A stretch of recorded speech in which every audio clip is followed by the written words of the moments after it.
librairie L'Écuyer, 805 boulevard Frontenac-Est, Thetford Mines. Fier partenaire de l'émission Lecture et compagnie.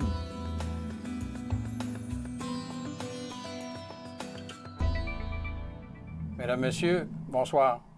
Non, vous ne vous trompez pas. Vous êtes bien à l'émission Lecture et compagnie. Je ne suis pas seul ce soir pour parler d'un volume, bien sûr, mais d'un volume très particulier. J'ai demandé de l'aide d'un vieux journaliste chevronné de Sun Facto, qui est à mes côtés. Et on a une jeune femme en avant de nous, une jeune journaliste qui nous vient de la région de Granby et qui vient de sortir un livre qui s'intitule « Extinction de voix, plaidoyer pour la sauvegarde de l'information régionale ». Et j'ai le plaisir de vous présenter Marie-Ève Martel. Bonjour. Bonsoir et bienvenue dans la région, Marie-Ève. Merci. Marie-Ève, c'est un travail de recherche. Je te lève mon chapeau. Il est très intéressant, ce livre-là. Les gens qui sont le moindrement intéressés par l'information régionale, ben, je fais déjà une petite publicité à la librairie L'Écuyer. Vous pourrez vous en procurer des exemplaires. Ça vaut vraiment la peine de le lire. Et n'est-ce pas, Nelson? Parce que toi, tu as dit tantôt à Marie-Ève que c'était un portrait de la situation assez exact. Hein? Oui, exactement. Puis c'est un portrait qu'on peut transposer régionalement. Alors, on pourrait dire que ça a été inspiré de la région de Thetford ou de la MRC des Appalaches, puis ça serait à s'y méprendre. C'est la situation exacte. Oui. Eh bien, d'où est venue l'idée, d'écrire ce livre-là et pourquoi?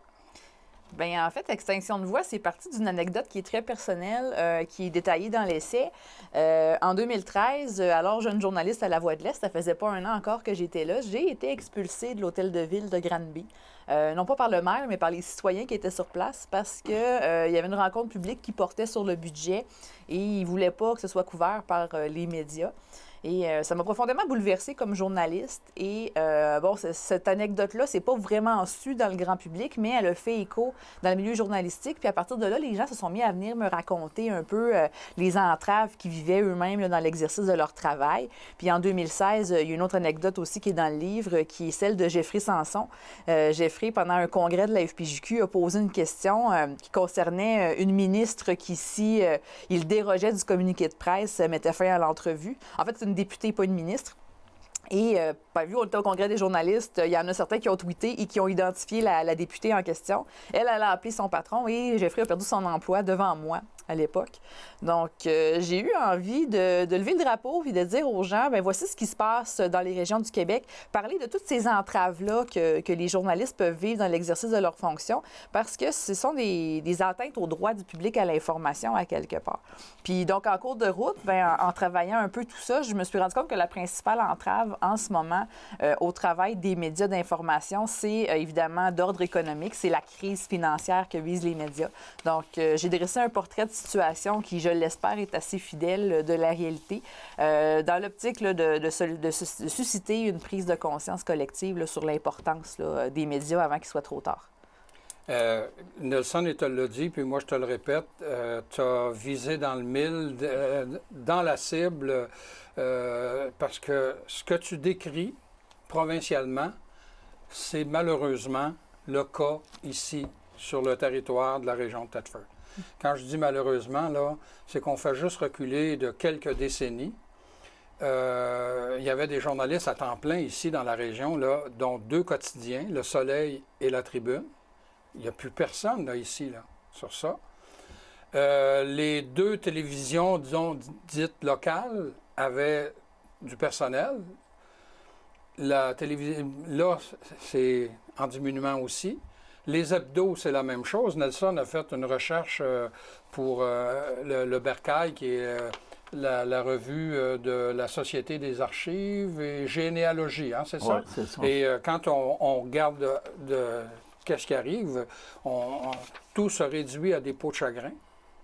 Ça, c'est important. Et tu le soulèves de plus en plus dans ça.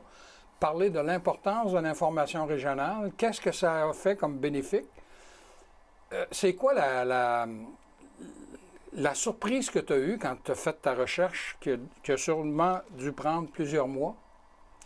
Bien, la surprise, en fait, c'est qu'il y a des déserts médiatiques. Hein. Là, on parle ici de la région. On me disait que c'était moins de 1 de toute l'information qui était créée au Québec qui concernait la région ici, puis qu'une grande partie de ce petit faible pourcentage-là, ça traitait beaucoup de Lévis, qui était plus dans ça, c'est l'information dite nationale. C'est ça. C'est sûr que les médias dans les zones sont très peu desservis, sont encore plus importantes parce que c'est une des rares voies qui reste pour faire parler d'affaires publiques. Puis malheureusement, ce qui arrive, c'est qu'il y a une espèce de tempête parfaite où les médias continuent d'investir beaucoup de ressources, on parle d'argent, mais aussi d'effectifs en ressources humaines, pour créer de l'information. Et ils n'ont pas de retour, ils n'ont pas de redevance parce que ce qui les finançait autrefois, c'était des abonnements. Dans certains cas, les gens ne paient plus pour s'informer. Mais il y a aussi toute la vampirisation des revenus publicitaires par les grands géants du Web, là, Google, Apple, Facebook, Amazon. On les appelle les GAFA.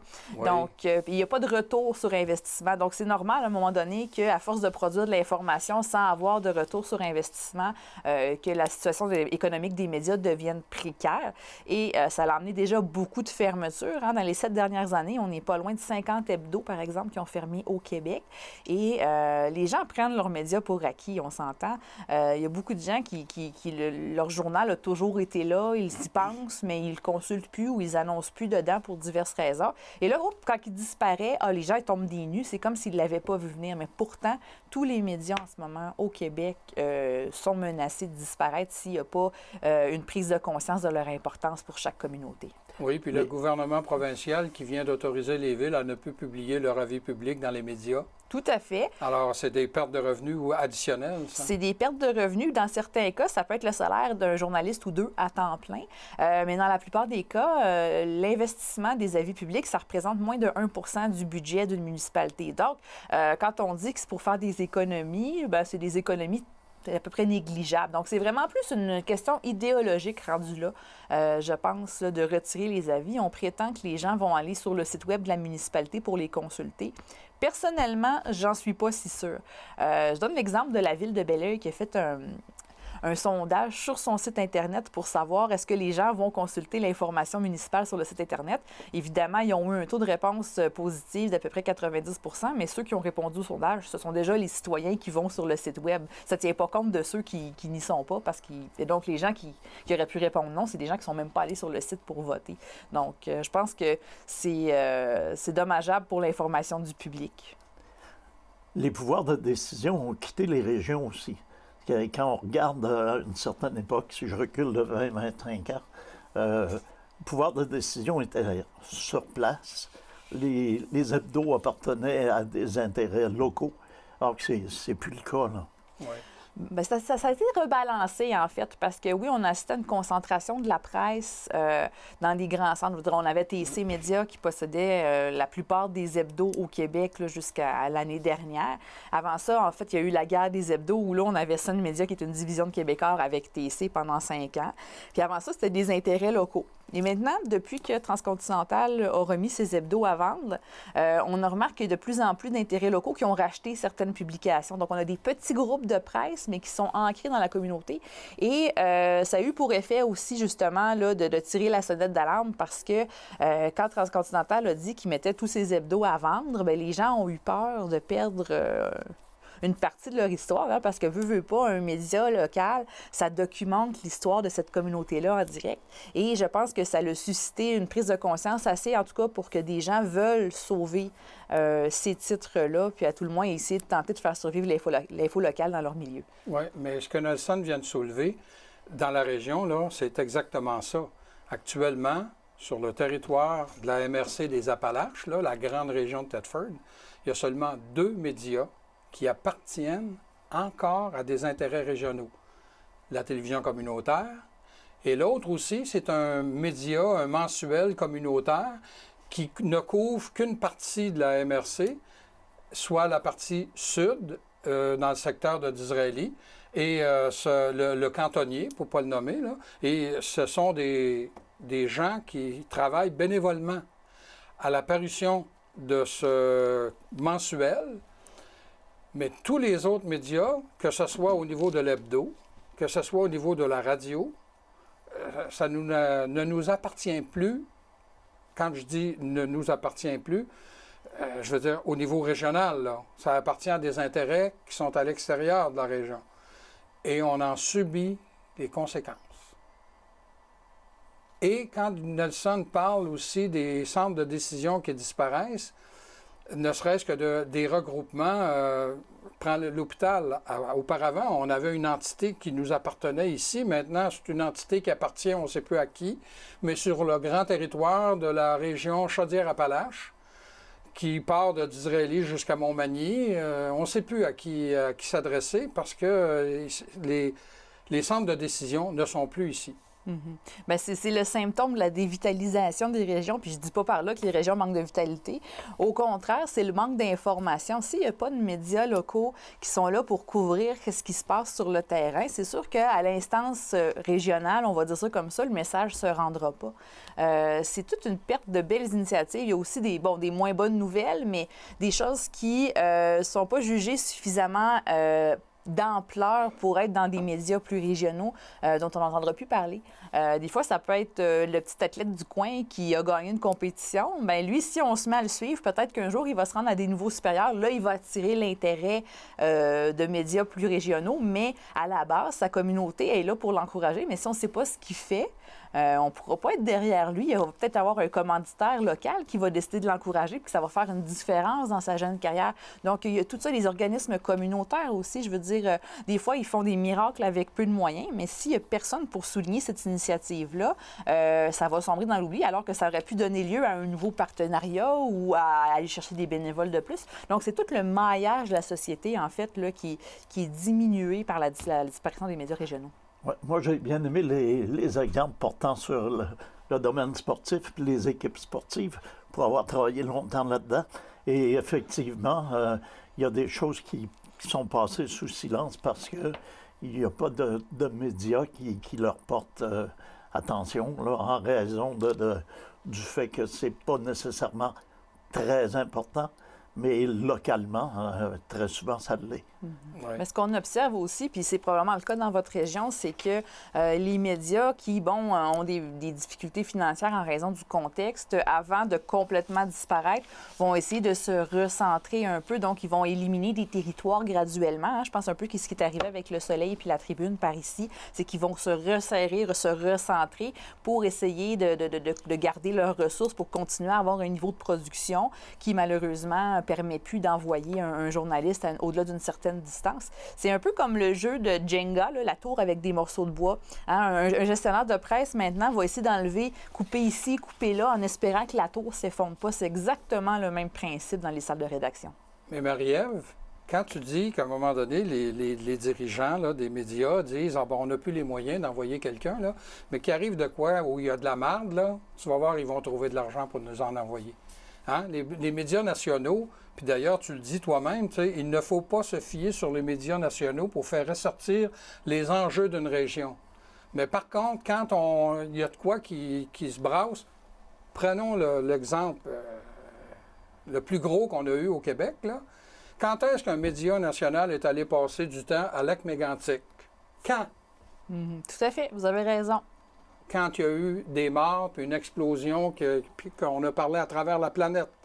Là, ils ont trouvé de l'argent pour envoyer des journalistes, les loger là pendant des semaines de temps. Mais avant ça, Lac-Mégantic, c'est un mot, c'est un nom, c'est une ville, mais à part de ça, il n'était jamais là. Tout à fait. Mais ils en trouvent de l'argent quand c'est le temps. Puis ce phénomène-là, en fait, ça amène à stéréotyper beaucoup les régions dans les médias nationaux. On va parler des régions, c'est ça, quand il y a un fait divers incroyable ou quand il y a, par exemple, un élu qui commet une fraude ou qui dit une incroyable bourde. Là. Je pense à la citation du maire à Montréal là, qui parlait de nettoyage ethnique récemment. Là. Ça a fait jaser beaucoup, mais jamais qu'on avait entendu parler de lui avant. Et ça, c'est qu'on va continuer à perpétrer, là, quand je dis « on », c'est les médias nationaux, une image très, très figée aussi des régions. Et à ce sujet-là, il y avait Raymond Corriveau, qui était un président du Conseil de presse il y a une dizaine d'années. Il avait fait une tournée du Québec, des régions, pour voir un peu comment les citoyens percevaient l'information régionale. Et ce qui était relevé, en fait, c'est que les gens se sentaient caricaturés là, quand ils n'étaient pas couverts au jour le jour parce qu'on parlait vraiment d'eux juste dans les cas d'exception. Oui. Quand on envoie un journaliste qui vient d'un milieu plus important, comme par exemple la Tribune, qui, en tout cas, est censé couvrir Thetford à distance depuis qu'il n'y a plus personne ici, on n'a pas non plus la même image. Bien, la personne qui vient de l'extérieur n'a pas la même orientation du tout. Tout à fait. Je veux dire, un exemple, il se passe quelque chose, même avec Lac Mégantic, par exemple, le journaliste qui est sur le terrain tous les jours, ben je veux dire, ses sources, ça peut être son épicier, ça peut être son banquier, il connaît bien le maire, il connaît les policiers, il connaît les spécialistes des organismes, il connaît un peu tout le monde, il a un carnet d'adresses très étoffé, puis il est là, donc il connaît le fil des événements récents ou plus ou moins anciens. Un journaliste qui va arriver pour couvrir un événement bien précis dans une région qu'il ne connaît pas. Il n'y aura pas la connaissance fine de tous ces enjeux-là, puis il n'y aura pas toutes les nuances non plus. C'est sûr qu'il peut faire un reportage plus général pour expliquer au reste du Québec qu'est-ce qui s'est passé, mais la saveur locale, ça amène toujours un petit plus dans un reportage, puis c'est que les journalistes locaux qui peuvent le faire, ça, sur du long terme. Bien, moi, je vais te donner un exemple. En avril 81, lors des élections provinciales, il est venu un journaliste du Devoir. On aurait pu, là. Il a passé 4 jours dans le comté, puis il a rencontré les 3 principaux candidats là, du Parti québécois, du Parti libéral, puis de l'Union nationale à l'époque, OK? Et il est reparti dans sa grande ville, dans sa grande tour. Il a écrit un texte où il a carrément dit que c'était le candidat de l'Union nationale qui était pour gagner. Et le candidat de l'Union nationale du coin était tellement content qu'il a fait des photocopies de ce texte-là, puis il l'a distribué à qui voulait l'entendre. Or, les 3 journalistes qui travaillaient dans le milieu ici, là, Le Soleil, La Tribune et Le Courrier de Frontenac, nous, on nous avait demandé d'écrire chacun de notre côté, indépendamment, une analyse pour savoir qui c'est, vous pensez, qui va gagner. Et on ne l'a pas mis gagnant. OK? Alors, quand son chef est venu à Thetford, le candidat s'est présenté au micro et il a planté les journalistes de la région, qui étaient tous des vendus, puis des ci, puis des ça.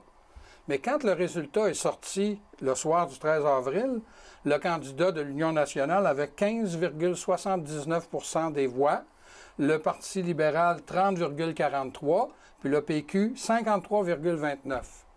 Ça veut dire que l'analyse que le gars du Soleil, le gars de la Tribune, puis le gars du Courrier avaient faite était vraie.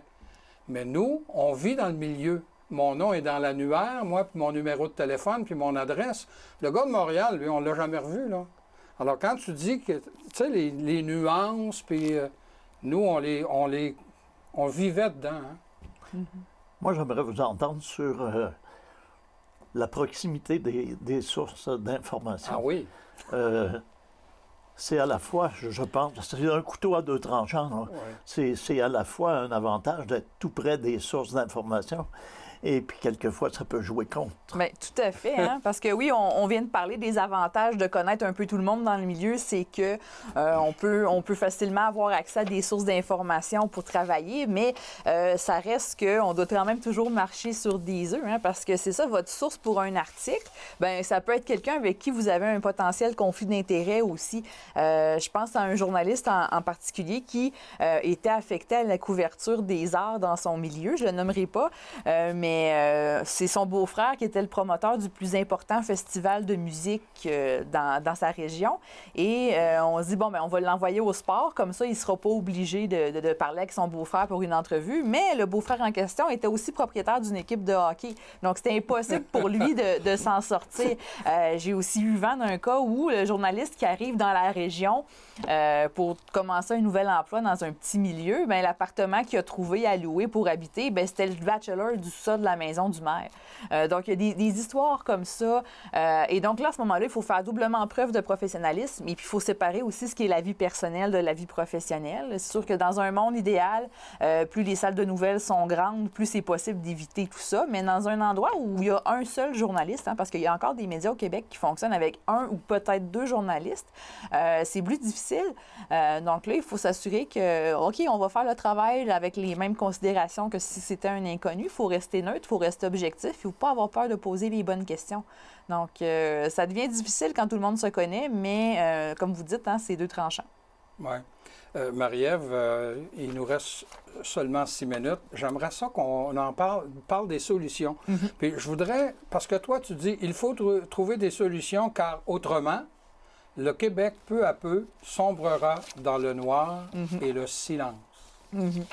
Ben, en fait, c'est ça, en introduction, je parle, si on regarde l'évolution là, de l'écosystème médiatique québécois là, depuis quelques années, c'est comme si chaque média, qu'on parle d'une télé communautaire, d'une radio, d'un journal papier ou même un site web, c'est comme toutes des petites lumières sur la carte du Québec. Et puis, au fur et à mesure que ces médias-là disparaissent, les petites lumières s'éteignent.